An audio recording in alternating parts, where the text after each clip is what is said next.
Nakausap na po namin ang local police. Babalitaan na lang po namin kayo agad pag meron na pong update. Sige po. Maraming salamat po, Sir Mark. Yes, ma'am. Sige po. Salamat. Zoe, nakatakas sa si nanay tsaka si tatay pero hinahabol sila ngayon ni Doc Carlos. Annalyn, tama ba yung sinabi mo kanina? Si Doc Carlos ang pumatay kay Erin? Sigurado ka ba dyan? Oo, Zoe. Si Harry na mismo yung nagsabi sa akin. Paano yan? Magte-testify ba siya against his father? But of course, Zoe, kasi hindi siya katulad mo na kinukonsinti ang nanay mong gumawa ng krimen. And for your information, pwede nang hulihin ng mga pulis si Doc Carlos, no? Kasi meron siyang dalang barel. At oras na nanlaban siya, mapipilitan ng mga pulis na manlaban din at protektahan ang mga sarili nila, no?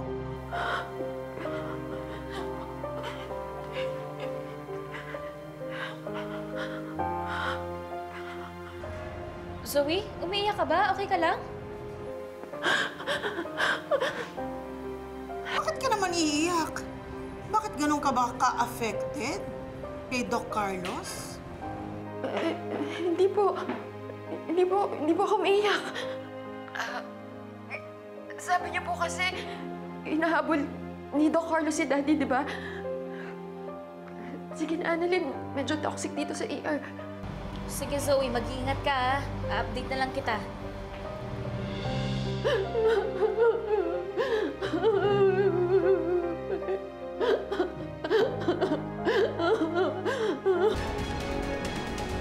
Ito na nga, guys. May baril daw si Doc Carlos. Naku, kung anong gawin nun kay Tita Lynette, ha? Di ba may napatay na siya dati? Baka mamaya gawin niya uli. Kaya nga. Alam niyo, I stand corrected, ha? Hindi na si Ma'am Moira ang pinakamasamang taong nakilala ko. Si Doc Carlos na. Tapos isipin nyo, no, silang dalawa ni Ma'am Moira magkakatuluyan. Nako. Ano ba yan? Ang malas naman ang magiging anak nila. Scary Evil talaga. parents. Alam mo kung sino yung malas? Yung magiging mga anak ninyo. Dahil napaka-chismosa nyo. Teka lang, Zoe, ah.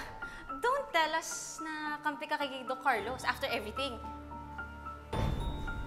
Sa bagay, maiintindihan niya talaga si Doc Carlos. Eh kasi di ba yung mommy niya, criminal rin. So meron siyang mga puso sa kanila. Kalma!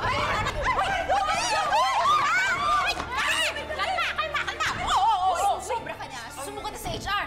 Pwede magsumbong ka. Samahan pa kita. Sinong tinakot mo? Doc! Tama na! Kalma na. Ano ba? Bitawan mo nga ako. Wala naman akong isang sinabi, ha? Tama na. Bunganga mo din, eh. Totoo na. Wag na, wag ang bumalik pa. Doc Yula, Doc Zoe, hindi na kayo nahiya sa mga pasyente? Lalo ka na, Zoe. Tanyag ka pa naman. Eh, yung babaeng yan eh. Binastos yung mami ko.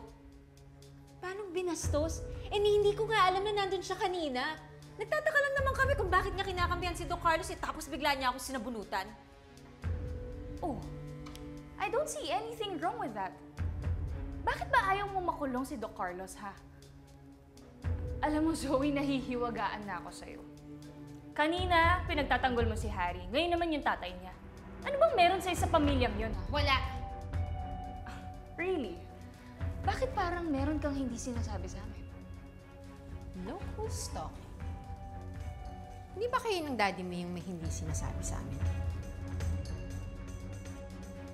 Ikaw, Justin, huwag kang makialam sa buhay ko.